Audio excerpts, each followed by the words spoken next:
안녕하십니까. 유순복의 Thinking ITuber 시간입니다. 오늘 소개해드릴 시는요, 상촌 신흠 선생의 시입니다. 그는 한문학에도 이름이 높았을 뿐 아니라 시조에서도 격조 높은 표현을 선호했다고 하는데요. 문학사적으로 좀 의의가 있다고 합니다. 두 가지를 꼽을 수가 있는데요. 그 첫째는 당시의 주자학적인 도덕이나 윤리, 그런 개념에서 벗어나서 규범에 매이지 않고 좀 자유롭게 썼다는 것이고요. 두 번째가 시를 짓는 방법, 이런 것에 매이지 않고 시인의 서정성, 감성에 집중해서 심정을 자연물에 비껴서 적절하게 표현했다는 점, 이런 점으로 높이 평가하는 것 같습니다. 시인의 감성을 오동나무나 매화, 달, 버드나무로 비껴서 어떠한 상황에도 굽히지 않고 꿋꿋하게 지켜나가는 선비의 굳은 절개와 정조를 나타내는 시가 되겠습니다. 교훈으로 삼을만 하다 싶어서 택해봤습니다. 선비의 의지를 나타낸다는 점에서 많은 선비들이 암송하곤 했죠. 붓글씨 쓰는 분들은 이 글귀절을 즐겨 쓰기도 합니다. 특히 매화를 사랑한 태계 이황 선생은 물론이고 백범 김구 선생도 당신의 혹독한 그런 생활을 지켜낼 수 있는 좌우명으로 삼았다는 일화가 있습니다. 형식상 그의 시는 칠언절구로 되어 있습니다. 7자로 된 두 개의 연이죠. 이 시는 그의 수필집에 수록되어 있습니다. 그럼 시를 감상해 보시겠습니다. 읽어보죠. 동 천년노 항장곡 매 일생한 불매향 월도 천휴 여본질 유경 백별 오신지. 첫째 연 보시면요. 동은 오동나무 동자고요. 천년노, 천년 늙었다. 항상 항자고 저장 장자고요. 곡조 곡자입니다. 그래서 오동나무는 천년을 늙어도 항상 곡조를 지니고 있다. 검은고나 가야금은 오동나무로 만든 것이 최고라고 하더군요. 오동나무로 만들면 소리가 좋다고 하지요. 중국 한나라 때 채옹이라는 문장가이며 서예가인 박식한 학자가 있었는데 장작이 타는 소리로 그것이 오동나무인지를 알았다는 거죠. 오동나무는 천년이 돼도 항상 곡조, 가락, 소리를 지니고 있다. 다음이요. 매일생한 불매향. 매화는 매화 매자죠. 일생한, 평생 추워도 추울 한자입니다. 불매향, 향을 팔지 않는다. 팔매자는요, 이 아래에 있는 것은 살매죠. 요 가운데 있는 것이 그물망자고 아래가 조개패죠. 그래서 조개패, 돈으로 물건을 많이 사서 이제 그물에 쟁기는 것, 이것이 살매입니다. 선비사자는 나갈 출자의 변형이에요. 그래서 물건을 잔뜩 산 것을 내보낸다는 뜻에서 팔매가 됩니다. 향은요, 병화자에다가 요 아래 가로사대 하는 왈자입니다. 갑골문에는 요 왈자 대신 입구를 썼습니다. 그래서 별을 입에다가 댈 때 향이 난다는 거죠. 그래서 향기 향자가 되겠습니다. 해석해 보면요. 매화는 평생 추워도 향을 팔지 않는다. 때가 되지 않으면 절대 꽃을 피우지 않는다는 의미에서 이런 구절이 나온 것입니다. 다시 해석해 보면요. 오동나무는 천년을 늙어도 항상 그 소리를 간직하고 있고, 매화는 아무리 추워도 향을 팔지 않는다. 때가 되기 전에는 절대 움직이지 않는다. 백구는 반대의 뜻이거나 혹은 유사한 것으로 짝을 맺는다고 했죠. 그래서 동과 매, 천년노, 일생한, 항장곡, 불매향, 진일장과 팔매, 반대 의미로 짝이고요.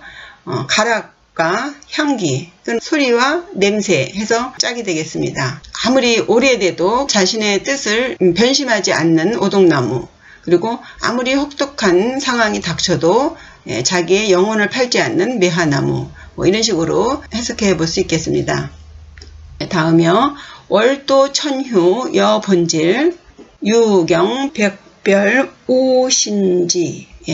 여기도 아주 완전한 대꾸인데요. 이 연은요, 앞에 연하고 요 연이 운이 잘 맞지 않습니다. 그래서 이 앞에 연과 요 연이 각자 다른 시인데 뜻이 같기 때문에 하나의 그 시로 만든 것인가, 뭐 이런 의논도 있습니다. 해석해 보면요, 월도 천휴 여본질, 달은 천번을 이지러지게 되어도, 이르를 도니까요, 되어도 본질은 남아있다. 그 본질이 있기 때문에 이지러져도 또 보름이 되면 다시 둥글게 되고, 또 기울어지면 다시 또 차게 되고, 본바탕에 남아있기 때문에 그 어두운 밤을 여전히 밝힐 수 있다는 것입니다. 이 본질이 없으면 뭐 다시 소생할 수 없죠. 다음이요. 유경백별 우신지. 버드나무는 100번 꺾임을 겪어도, 100번 꺾이게 되어도 새로운 가지가 또 돋아나네. 또 웃자. 남아있기 때문에, 그 근본이 남아있기 때문에 또 새로운 가지가 돋을 수 있는 것이죠. 앞에서 우리는 그 오동나무는 그 단단함으로 그 선비의 굳은 절개 혹은 그 지조를 표현했습니다. 여기에서의 그 버드나무는요, 유연함을 말하고 있습니다. 그러니까 어떤 상황에도 부드럽게 유연하게 대처해서 꺾일 듯 하지만 결코 꺾이지 않음으로써 새롭게 봄이 되면, 때가 되면 다시 새로운 싹을 돋을 수 있다는 것을 말하고 있습니다. 그러니까 때에 따라서 유연하게 대처함으로써 다음을 기약하는 그런 버드나무의 특성을 선비의 정신에 역시 포함시키고 있는 것이죠. 미약한 것 같지만, 약한 것 같지만 그 부드러움으로 충분히 자기의 역할을 지켜내는, 그럼으로써 새롭게 다시 시작할 수 있는 그 버드나무의 특성을 또 간과하지 않고 있습니다. 여기서도 댓글을 보시면요, 단월자하고 버드나무 유자예요. 이게 짝이고요.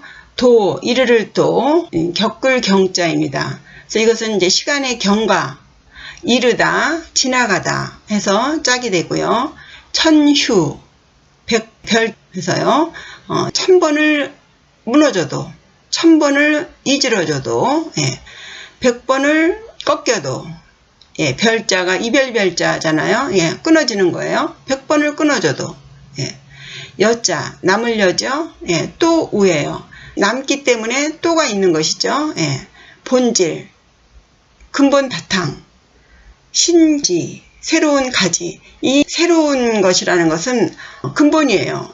처음 막 시작하는 것이 가장 근본에 가깝기 때문에 신지를 본질과 짝으로 맺었습니다. 그래서 아주 충실하게 대꾸의 형식을 이룬 연이라고 하겠습니다. 살다 보면은요, 좌절하게 되고 혹은 뭐 또 변심도 하게 되고 뭐 이렇게 상황에 따라서 여러 가지 처세를 취하게 되는데, 근본이 일그러지지 않는다면 언제든지 다시 시작할 수가 있는 것이죠.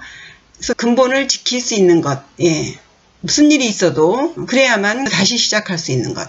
그래서 예나 지금이나 이제 절개나 지조 같은 것은 정말 그 인간이라면 지켜야 할 정신 자세이고 또 몸가짐이라고 하겠는데, 세상은 점차 이제 연성으로 바뀌다 보니 지조니 절개니 하면서 고집스럽게 그 자신의 의지를 밀고 나가는 것이 다소 세태와 맞지 않는 것도 같습니다. 때문에 때에 따라 처세를 달리해야 한다는 그런 의미에서 오동나무나 매와 같은, 그러니까 부러질지언정 휘지는 않는다라는 그런 선비정신에 더해서 이지러져도 여전히 빛을 발하는 달빛, 그리고 1000번을 꺾여도 결코 부러지지 않는 그 버드나무의 유연함을 더하여 근본을 잃지 않음으로써 후일을 기약할 수 있는 그런 여지를 남겨두었다고 하겠습니다. 절개니 지존이라는 단어를 말하다 보니 요즘 이런 단어가 굉장히 생소하다는 느낌이 드네요. 이익이나 그 탐욕 앞에서 절개를 지킨다든가 지조를 지킨다는 말이 정말 격세지감을 느끼네요. 새삼 이런 시가 주는 교훈이 좀 아쉬운 때인 것 같습니다. 지난 역사가 그렇듯이 지금 겪고 있는 코로나도 또한 잘 견뎌낼 것이라고 봅니다. 견뎌낸다기보다도 이제 지나가는 것이죠. 그렇지만 이런 일들을 그저 인류의 그 긴 역사상에서 하나의 그 사건으로 넘길 것이 아니라 이번 일을 계기로 그동안 그 방자하고 오만했던 인간의 만행에 대한 반성을 해야 하지 않는가 싶은데요. 이 과학의 진행을 막을 도리가 없으니 정말 대책이 없다고 봐야겠습니다.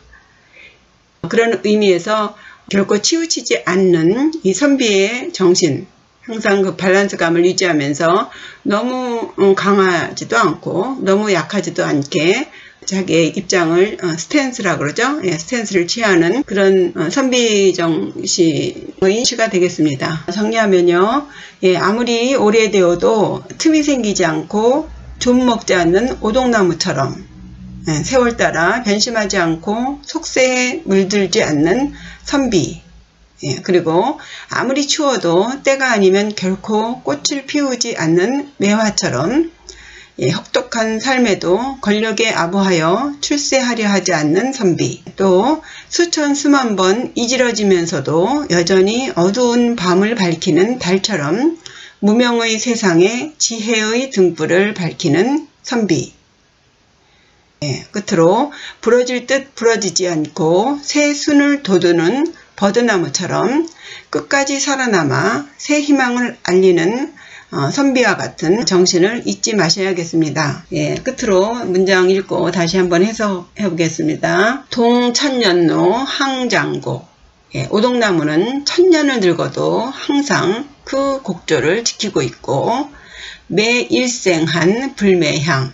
매화는 평생 추워도 그 향을 팔지 않는다. 참 기가 막히지 않습니까? 월도천휴 여본질.